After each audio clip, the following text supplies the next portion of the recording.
Welcome back to Mass Mutation Month. Last video we took a look at all the new Logos cards in Mass Mutation. Today we're going to be diving into the triumphant return of House Sanctum. Once again there will be spoilers, so please stop watching now if you don't want any of the new cards spoiled for you. As for the rest of us, let's get right into it. I'm Keyforge Concepts, and this is our Mass Mutation Month review of House Sanctum. Let's start with the House Hybrid Sanctum cards. Within Sanctum, these cards will have the ending Knight in their name, and in other houses they can be identified by the prefix Sacro. The Sanctum House Hybrid cards do not have any effect, but they give the card +1 power and +2 armor. Since the baseline health of these cards is 4, it makes most creatures 5 power, 2 armor, which is actually a pretty big body. While it's not notable on its own, this could be a great support house to give survivability to one of the stronger house effects. A great support effect for these cards. Let's take a look at Ardent Hero, a 4-power creature with Taunt that has the effect Ardent Hero cannot be dealt damage by mutant creatures or creatures with power 5 or higher. Now, as mentioned in my previous videos, there are a decent amount of mutants in this set, and this punishes mutant-reliant decks greatly. Being unable to take damage from creatures stronger than you as well is also huge. With Taunt, this can lead to some awkward situations where your opponent won't have a way to deal with or destroy an Ardent Hero on board.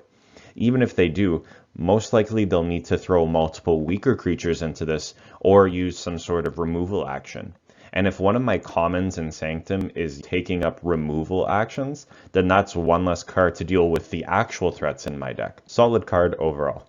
Next up, we have Bull-wark, a 4-power, 1-armor creature with Assault 2, and the effect each of Bull-wark's neighbors gains Assault 2.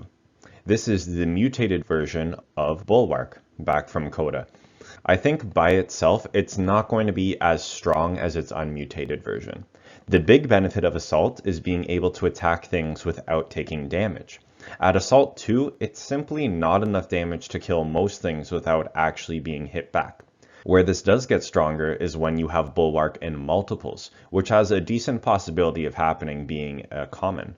If you're able to get 2 of these on board and give some cards Assault 4, now all of a sudden creatures are able to take out the plethora of 4-power creatures we've seen in this set without any consequence, as well as punch up to things that are 8-power. Underwhelming alone, but this card will be strong in numbers.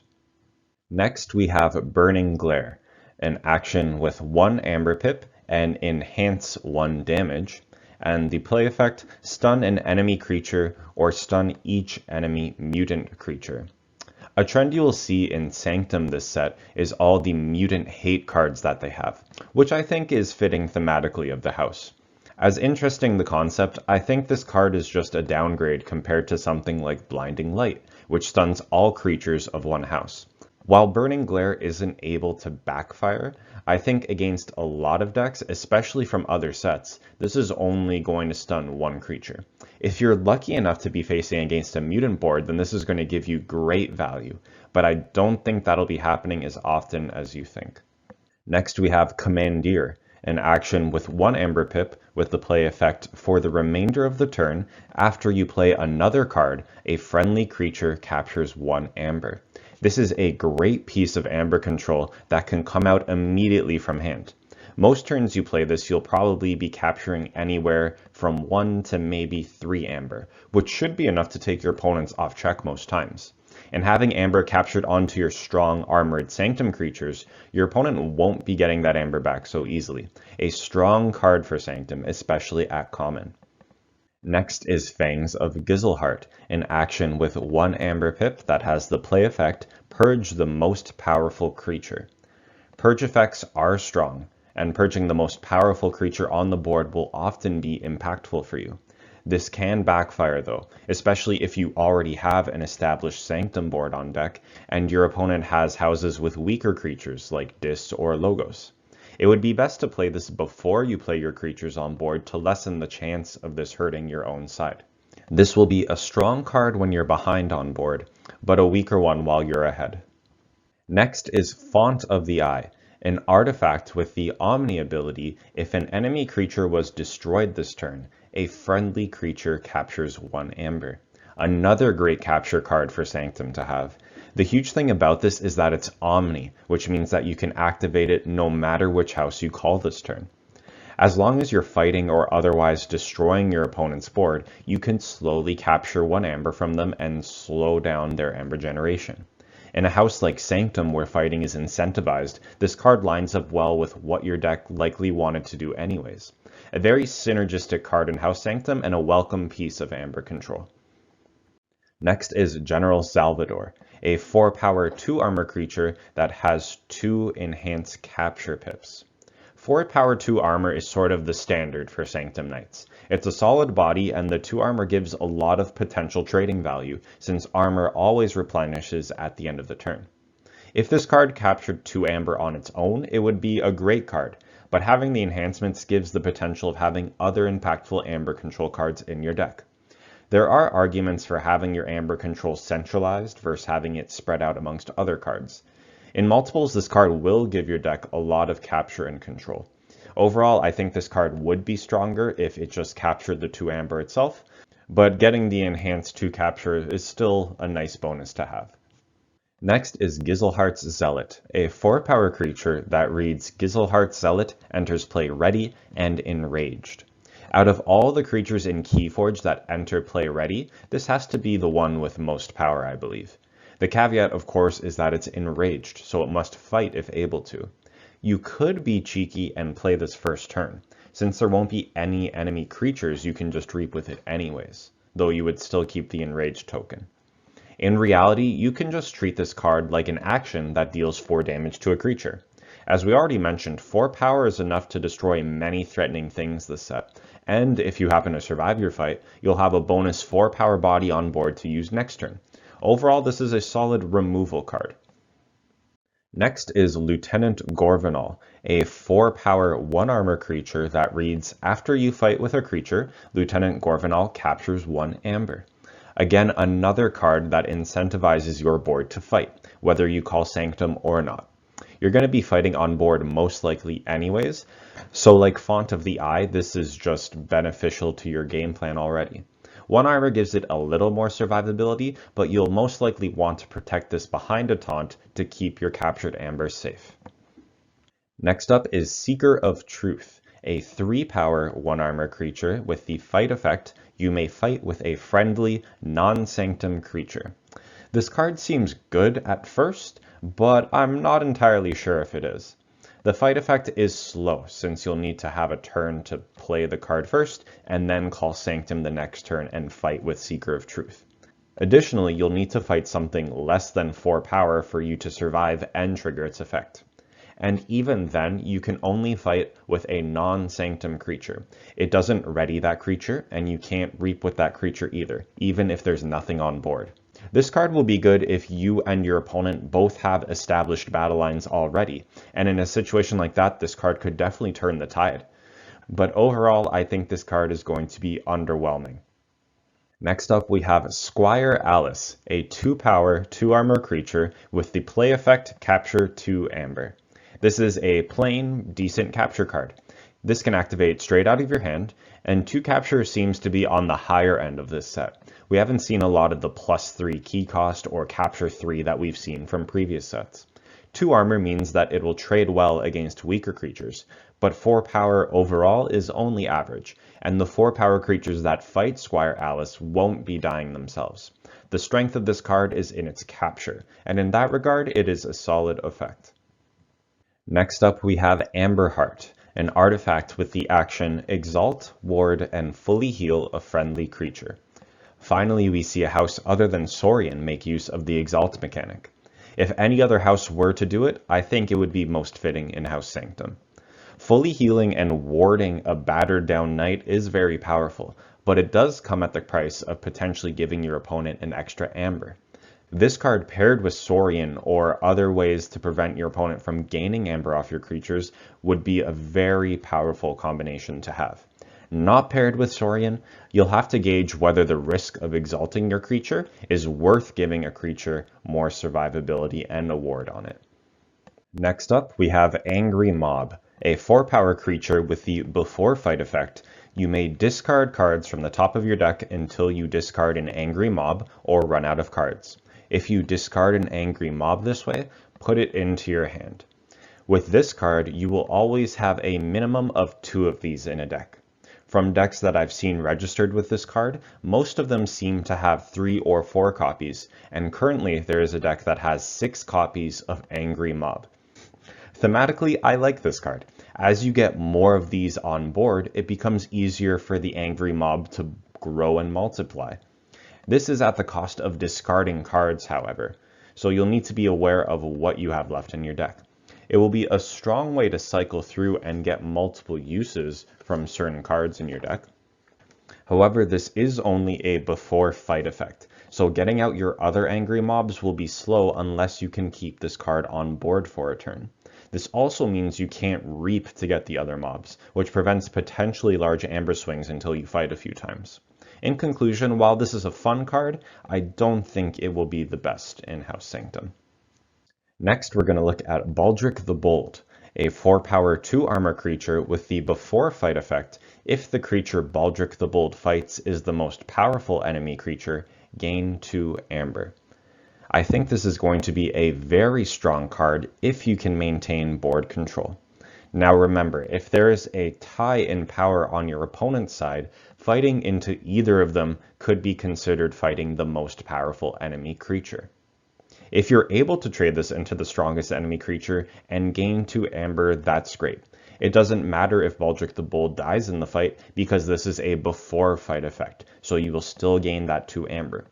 With 2 armor, however, Baldric does have survivability. If you're able to work your other creatures around your opponent's board and line Baldric up into creatures closer to his weight class, being able to potentially use Baldric on multiple turns is going to be a huge swing of amber. Especially if your opponent has a deck with not many big creatures, Baldric will be a huge threat that they have to remove before he gains too much value. Next up is Berinon, a 5-power 2-armor creature that reads, after a mutant creature enters play, enrage Berinon. It also has the reap effect, capture 2 amber. A 5-power 2-armor is great, and capturing 2 on reap is also a very strong effect as well. The caveat is that it will be hard for him to reap depending on how many mutants are in the game.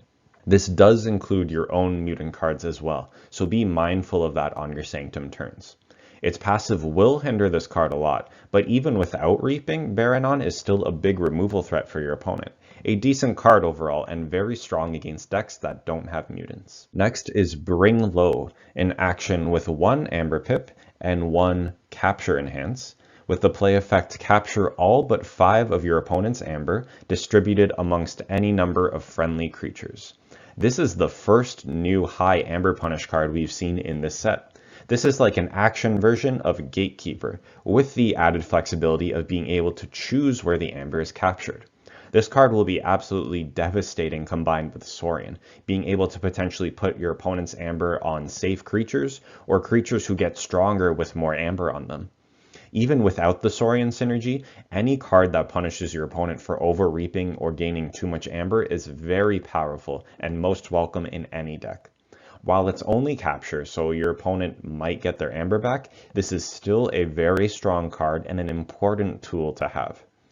Next up is Gizelhart's Standard, an artifact with 1 amber pip that reads, each friendly creature with amber on it gets +1 armor.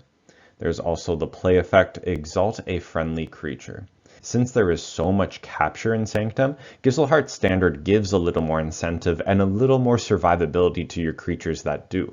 +1 armor for each amber doesn't seem like much, but most of the Sanctum Knights are very tanky as it is. It also makes it a lot harder for your opponents to fight into your Knights to take their captured amber back. It was captured amber, so it's not like Saurian where you're potentially giving them free amber from exalting either. Speaking of, this is another card that synergizes great with Saurian, making their big creatures even bigger.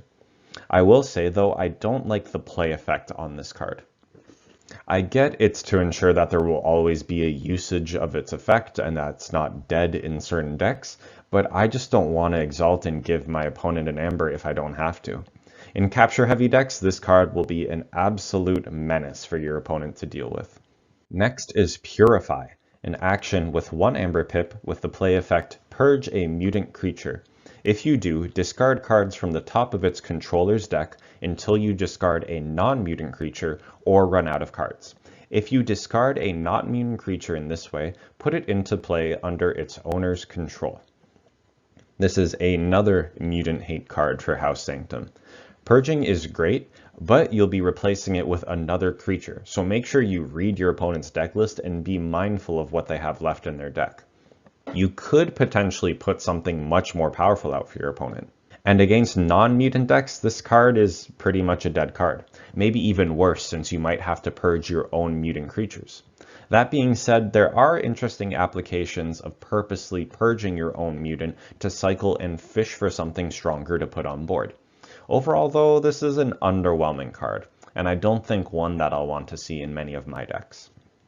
Next is Scrivener Favian, a 3-power creature with 2 enhanced capture icons, and the effect, when you resolve a capture bonus icon, you may choose to steal 1 amber instead. Turning capture icons into steals are incredibly strong. Now, most Sanctum's capture comes from card effects themselves and not bonus icons, but there are still a few cards that give capture pips, including Favian itself, which gives 2. Scrivener will be able to set up for huge amber swing turns in certain situations, a very strong and threatening card to have. Next is Book of Malefaction, an artifact with 1 amber pip that reads, after your amber is stolen, put a warrant counter on Book of Malefaction for each amber stolen. It also has the Omni effect, remove a warrant counter from Book of Malefaction. If you do, purge a creature. This is a very interesting way to combat stealing. You will be able to purge a creature for every amber stolen from you, which means if your opponent steals 3 in 1 turn, you're going to be gaining 3 warrant counters on Book of Malefaction. You can use this to purge your opponent's stronger threats or the cards that steal from you in the first place. Regardless, being able to purge against steal will be very powerful, especially since it's an Omni effect as well. This will be a dead card against some decks, namely decks that don't have steal in them, but at least it gives an amber pip, and it's an artifact, so once it's on board, it'll be 1 less card to cycle through your deck. Overall, a fun card and a unique and very Sanctum way to punish stealing. Next is Call to Action, an action card with the play effect, ready each friendly knight creature. A very plain card for a rare, but that doesn't mean it's not powerful. Now, the majority of Sanctum creatures are knights, so if you have the cards and board in play to make use of this, then Call of Action can make for some incredible swing turns. Even if you don't have the board set up, you could play Sanctum Knights from your hand and then ready them with this card. A good card, just hope that you have the Knights to be able to make good use of this. Next is Gizelhart's Wrath, an action with 1 amber pip with the play effect destroy each mutant creature. Meh.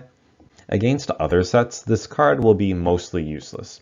At least it still has an amber pip. Against certain decks, this will decimate battle lines, and against others, it'll destroy your battle line more than theirs. Unfortunately, a very situational card. Next is Lady Loreena, a 6-power 3-armor creature with Taunt, as well as the effect Lady Loreena's Taunt also applies to its neighbor's neighbors. Now, when I first read this, I think I misinterpreted the effect. What I initially thought was that it would give its neighbor's neighbors Taunt, but that's not the case. What it means is that Lady Loreena will not only protect its neighbors, but as well as its neighbors' neighbors. So cards that are 2 cards away from Lady Loreena will still be protected by its Taunt. Now, of course, this means that Lady Loreena is going to do an exceptionally good job of protecting important cards on your board, especially because she can protect potentially up to 4 cards beside her. Being 6-power 3 armor, it's also going to be hard to trade into this card and fight it effectively. If you have threats in your deck, Lady Loreena will make sure that they stay safe. Next is Mad Prophet Gizelhart, a 4 power 3 armor creature with the effect while Mad Prophet Gizelhart is in the center of your battle line, it gains action. Fully heal each non-mutant creature, gain 1 amber for each creature healed this way. Because Sanctum wasn't in Worlds Collide, they didn't end up getting a leader card, so I'm glad that they remembered and chose to include one in the set. As far as leader cards go, this seems to be one of the more average ones. Not because of its effect. Its effect is very powerful if you can use it and make use of your board state. It's because this requires board state and extensive setup on your behalf to gain value. In a perfect world, yes, you'll have a bunch of Sanctum and other creatures on board, they'll be fighting and trading a lot so they'll be damaged, and Gizelhart will naturally generate a lot of value for you. But with all of the removal effects and board clears running around, I think it's going to be difficult to ideally get to that point.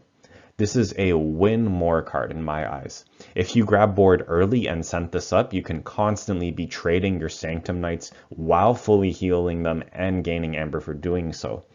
But if you're behind on board, this just becomes a 4 power 3 armor body, which is still above average, I would say.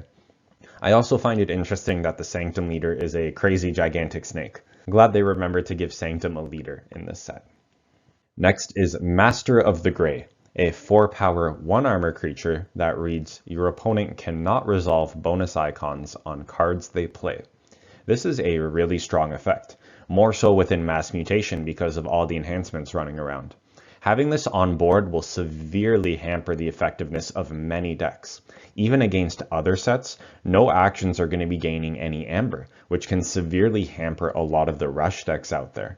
4 power 1 armor is above average, and the longer you can keep this on board, the more value you're going to gain from it.